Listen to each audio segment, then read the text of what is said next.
The envelope sat between the breadbasket and my water glass. My mother's handwriting on the front. For your own good. My father straightened his tie like he was about to negotiate a business deal instead of dismantle his daughter. My sister tilted her phone toward my face. Not obvious, just slightly raised, like she was checking a notification. She wasn't. She was recording me. $47,000. That's how much I had sent them over 3 years. Mortgage gaps. Temporary emergencies. Wedding deposits. Car repairs. Things that couldn't wait. And this? This was the thank you note. They expected tears. They expected me to defend myself. They expected the old Ivy, the one who always said, okay, swallowed the humiliation, and cried alone in her car afterward. You know that version of a person, right? The one who keeps peace at their own expense? That was me. But that Ivy doesn't exist anymore. Because that Ivy didn't have a 6-year-old daughter. And 10 minutes before we sat down at table 7, in the Magnolias parking lot under those dim yellow lights, my mother leaned close enough that I could feel her breath near my ear and whispered the one sentence she should never have said.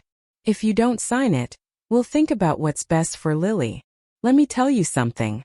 When someone says what's best for your child in that tone, it's not concern. It's a threat. And in that moment, something inside me went cold. Not scared. Not frantic. Cold. Because this wasn't about money anymore.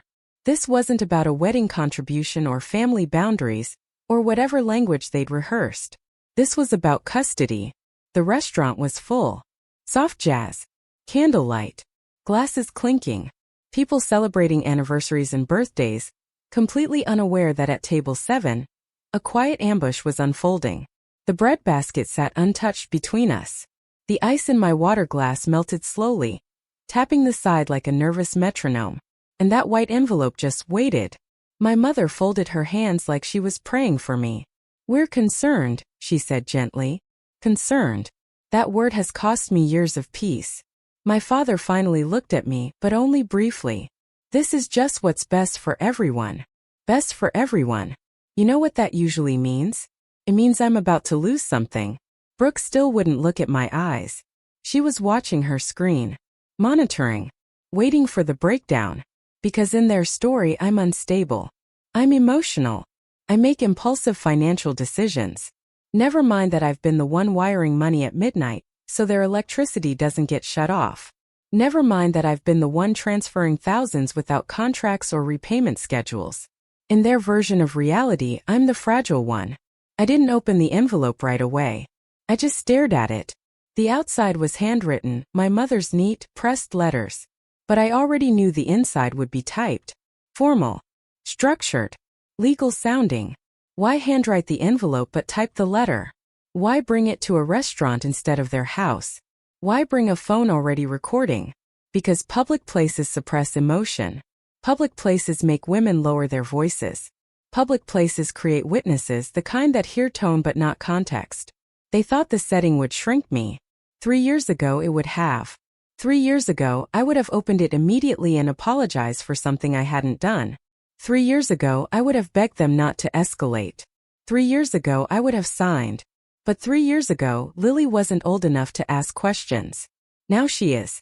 Now she watches my face when Grandma calls. Now she notices tension.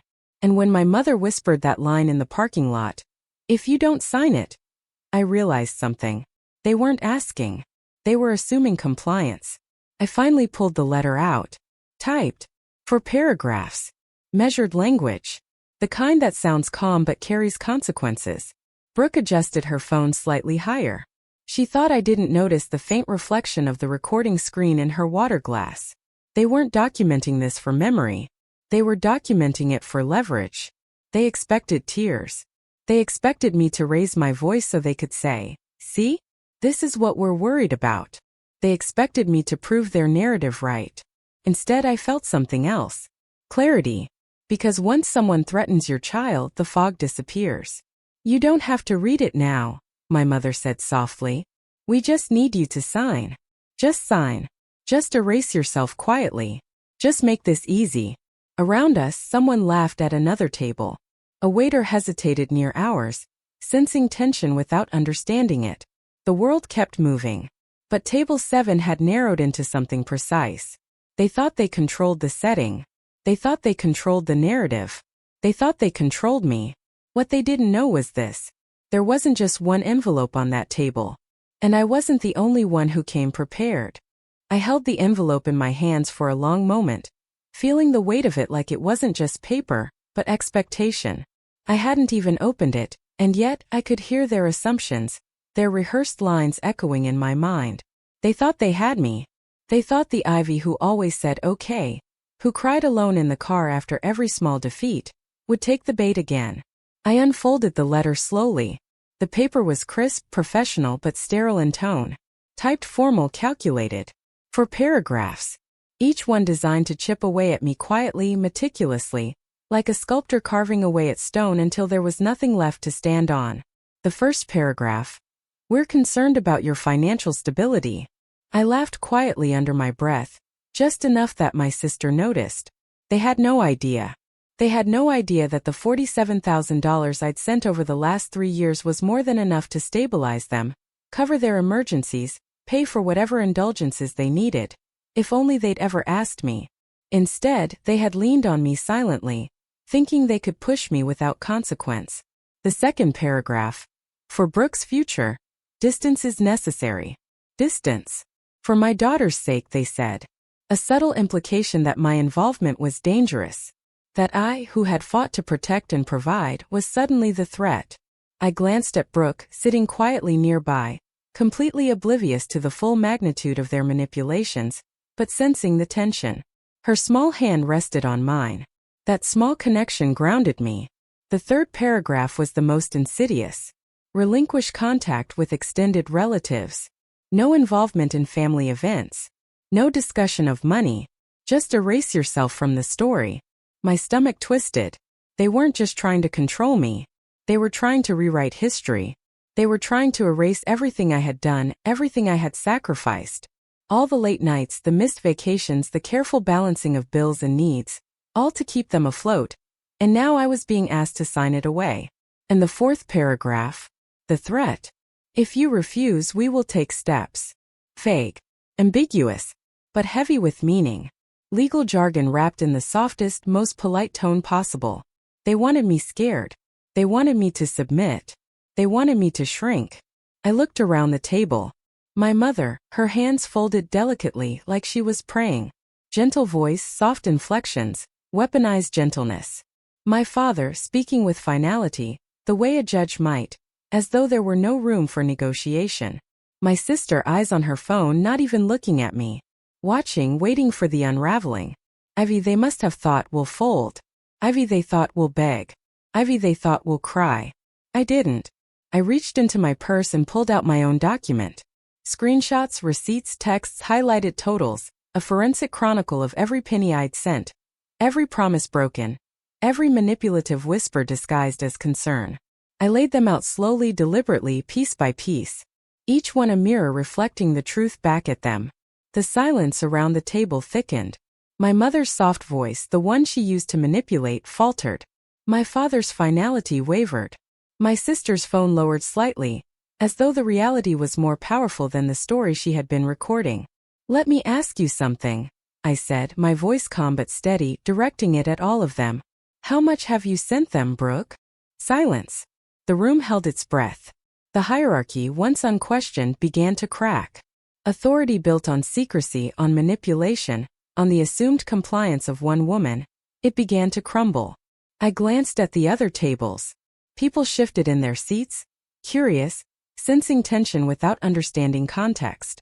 The waiter hesitated mid-pour, caught between professionalism and unease. All around me, subtle shifts amplified the power reversal. They had tried to frame this as protection, concern, stability. But the reality was undeniable. Their carefully curated narrative collapsed under the weight of facts. I repeated the phrase my mother had whispered in the parking lot, now aloud so everyone at the table could hear. You said you'd think about what's best for Lily. The words hung in the air. And suddenly they sounded coercive, threatening, criminal even. Ivy, the Ivy who had always said okay, no longer existed. She had been replaced by someone who knew her worth, who understood the stakes, and who would not be intimidated. The envelope, the handwriting, the carefully crafted legal language, none of it mattered anymore. The power had shifted silently, without a single raised voice, without a tear shed, without a dramatic exit. I looked at them steadily, calmly, and I knew in that moment the narrative was mine.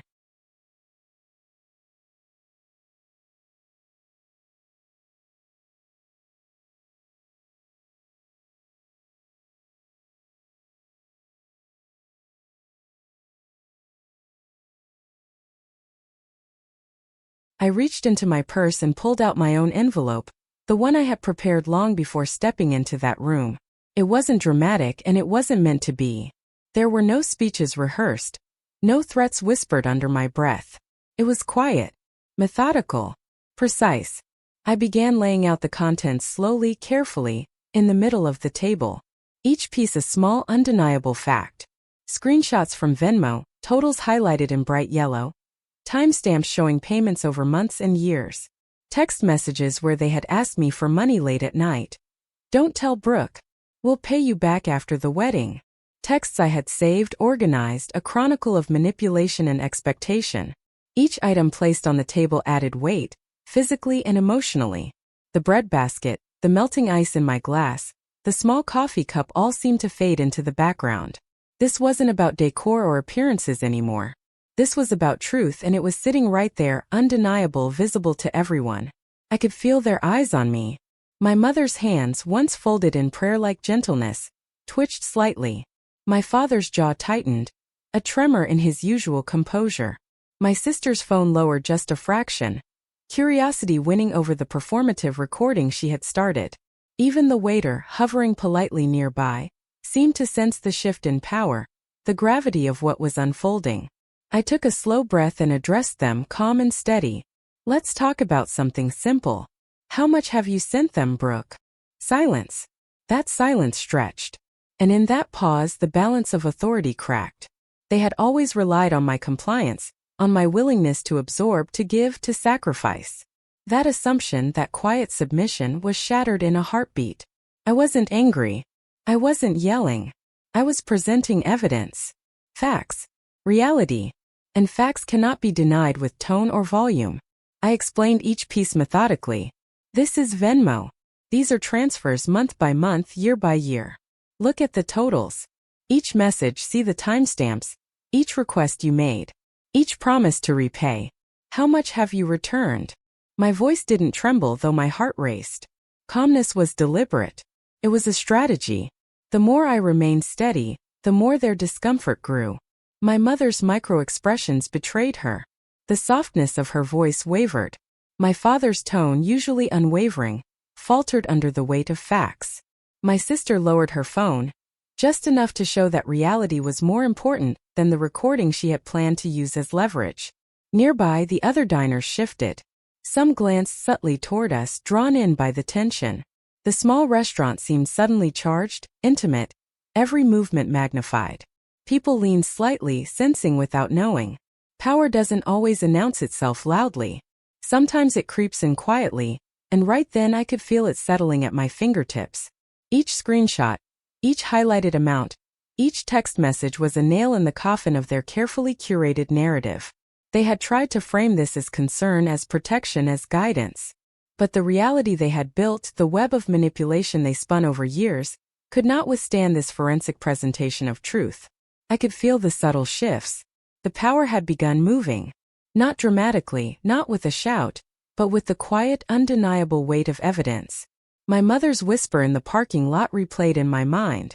"If you don't sign it, we'll think about what's best for Lily." At the time, it had felt like a threat veiled as concern. Now, saying it aloud slowly for all to hear, it sounded coercive, punitive.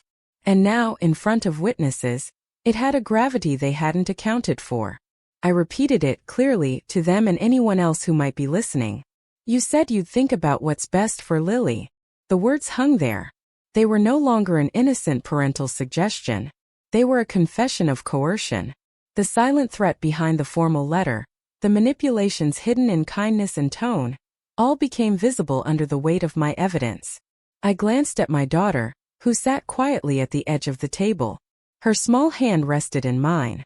She didn't need to understand the full scope of deceit, but she felt the authority and calm I projected. She felt safety, and that steadiness fueled me, gave me the confidence to continue laying out every piece of documented truth. I didn't need to shout. I didn't need to cry. I didn't even need to plead. The envelope, the screenshots, the text messages, they spoke louder than any outburst ever could. And in that moment the roles reversed. They were the ones trapped in silence, forced to confront the reality they tried to hide. My mother, ever composed in public, faltered. My father's authority, once unquestioned, wavered under the undeniable proof. My sister, the one with the phone recording my expected breakdown, lowered it, the story she had planned to narrate now crumbling. Their assumptions that I would comply, that I would submit, that I would bend, no longer held. I felt a subtle, almost imperceptible shift around the table. My presence, calm and unwavering, had flipped the script. What they thought would break me, what they thought would force me to apologize, to shrink, to cower, instead it exposed them. Their manipulation, their coercion, their entitlement, all of it plain as day, sitting between the bread basket and my water glass. And in that quiet, controlled moment, I realized something important. The Ivy who had always said, okay, no longer existed. She had been replaced by someone steady, deliberate, and in control.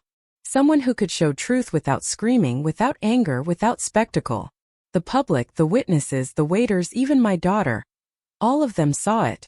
The quiet shift in authority, the reversal of narrative, the fact that manipulation cannot withstand exposure. And just like that, without a single raised voice, without any theatrics, the power had shifted. The letter, the envelope, the threat, all meaningless now. Facts ruled. Reality was visible. And for the first time I was not reacting to their narrative. I was controlling mine. I didn't raise my voice. I didn't slam my hands on the table. I didn't storm out in a whirlwind of rage. I simply stood there, letting the evidence breathe, letting the silence do the work. My heart was pounding, yes, but my voice was steady. My hands were calm. And in that quiet, the weight of everything I had endured settled squarely on them, not on me. The room seemed to shrink. The small clinks of silverware, the murmur of distant conversations, even the faint hiss of the espresso machine faded into the background.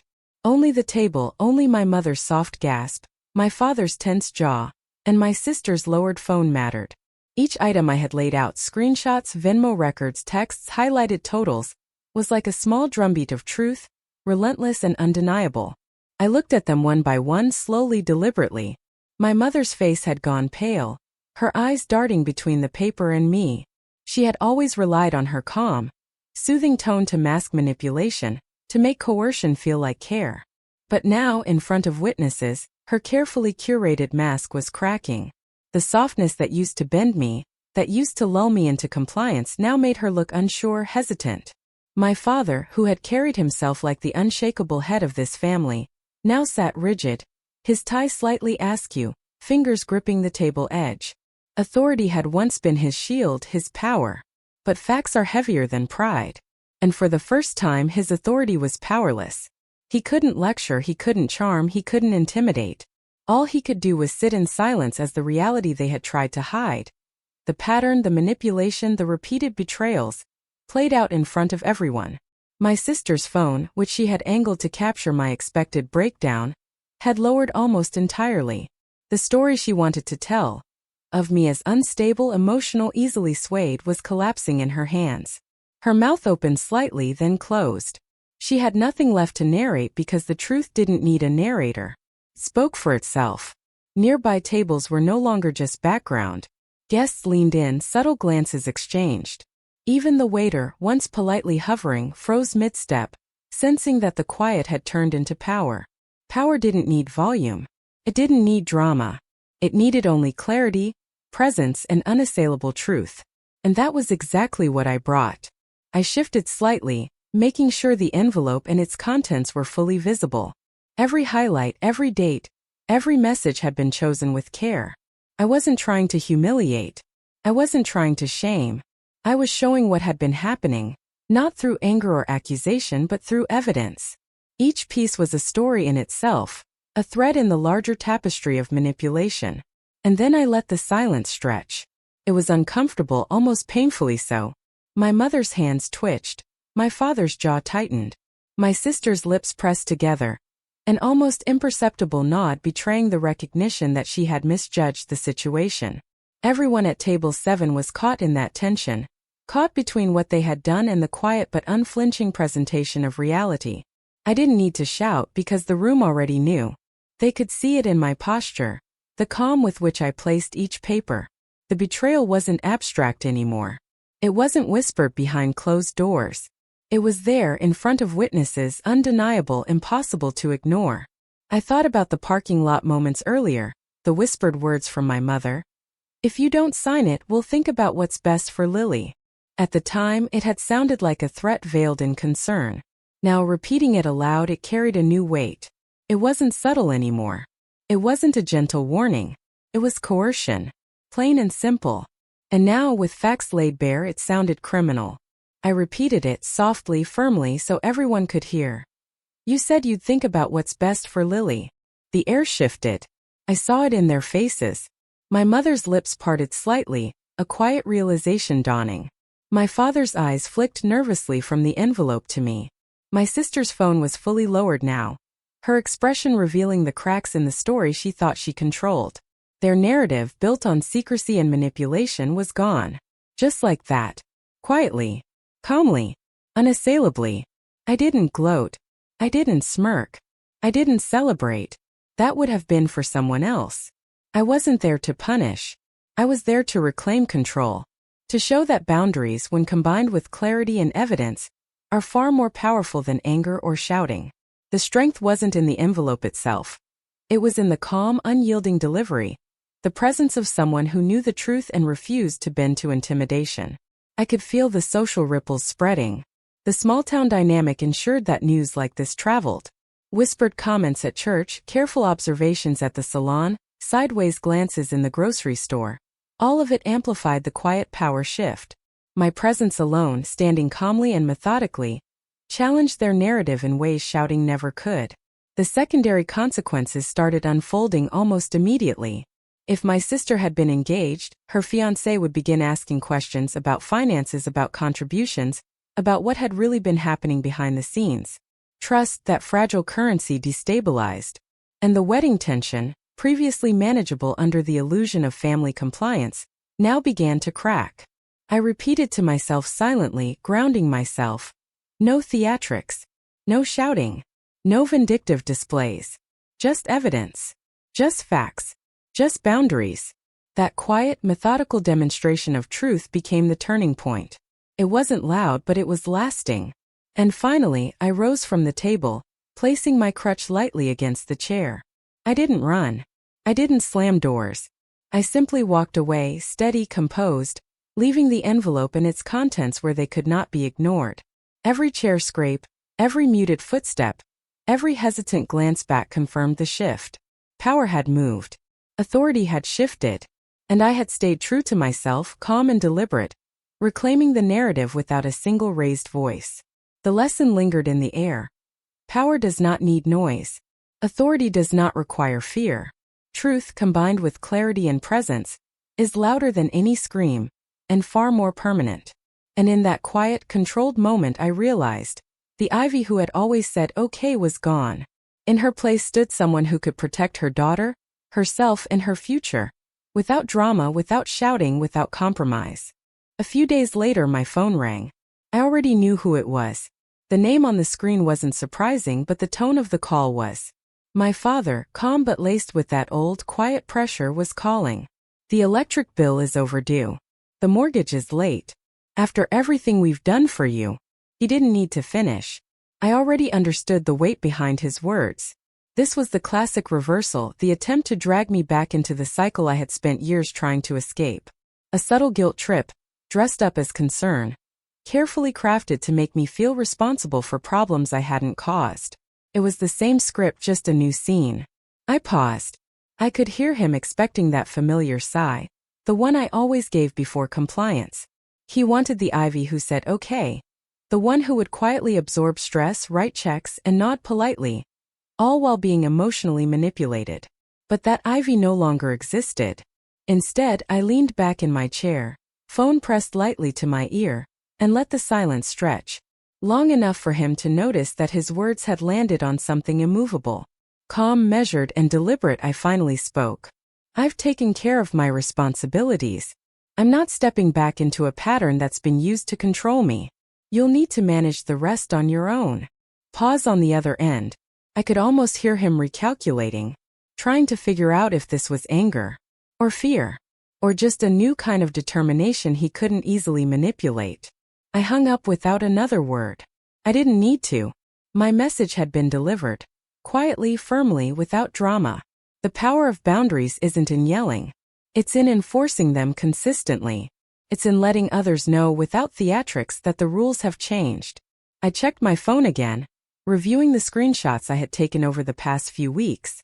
Every transaction, every text, every envelope and photograph had been documented. This wasn't about punishment, it was about protection.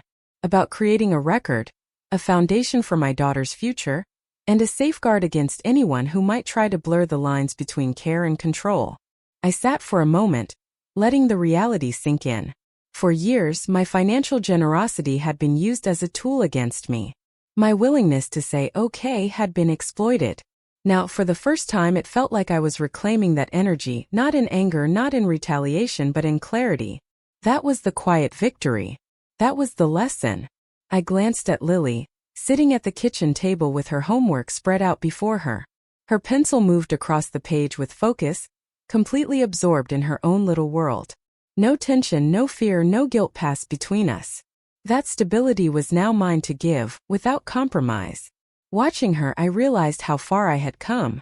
This wasn't about silencing my parents or winning an argument. It was about creating a space where my daughter's safety, and our collective well-being, wasn't negotiable. I thought about the parking lot moments, the whispered threats, the envelopes, the subtle coercion that had once made my stomach churn. That Ivy, the one who had been trained to respond with immediate compliance, would have crumpled. But this Ivy, the one who stood calmly at table 7, who allowed evidence to speak for itself, who enforced boundaries with quiet authority, knew that power lies not in rage but in preparation, clarity, and the willingness to stand firm. I reflected on how simple it all seemed in hindsight. The control they had relied on was never actually control. It was secrecy, manipulation, and the expectation that I would continue to absorb without question. But when evidence meets presence, when boundaries meet calm, that illusion evaporates. The subtle threats, the carefully worded letters, the concerns, they all crumbled under quiet observation and steady resolve. I pulled the recurring transfers from our accounts.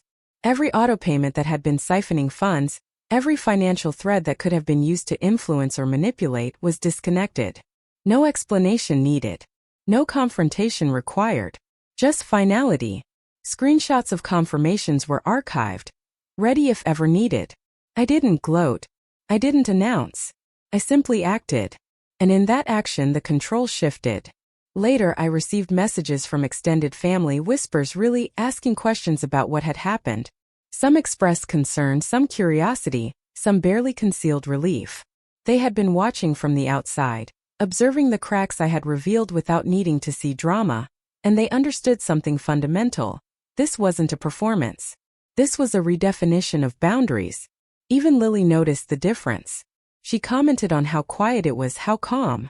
Her eyes, so accustomed to tension and subtle anxiety, now relaxed. And I knew with a certainty I hadn't felt before, that this peace, this stability wasn't temporary. It wasn't a lucky break or a momentary victory. It was permanent because it wasn't built on anger, punishment, or revenge. It was built on foresight, protection, and clarity. Sitting at the kitchen table later that evening, I looked at her and smiled softly. The homework spread in front of us was unremarkable. But the moment itself was extraordinary. The old Ivy, the one who gave until it hurt and said yes until she crumbled, would have never imagined sitting here in calm, watching her daughter thrive, while the chaos that used to threaten us was quietly neutralized. Revenge had never been my goal. Power, clarity, and protection were. And now, with every transfer stopped, every screenshot stored, and every boundary enforced, I realized the simplest truth. Distance doesn't weaken evidence. Control doesn't need shouting. And a mother's resolve, when grounded in love, clarity, and preparation, can outlast every whispered threat, every coercive suggestion, and every attempt to manipulate. This was the new normal. The Ivy who had always said, okay, no longer existed. In her place stood someone who could protect her daughter, safeguard her family, and preserve her autonomy. Quietly, calmly, unassailably. The envelope on table 7 had started a chain reaction. But the final step, the one that truly mattered, had been mine to choose. And I had chosen it wisely.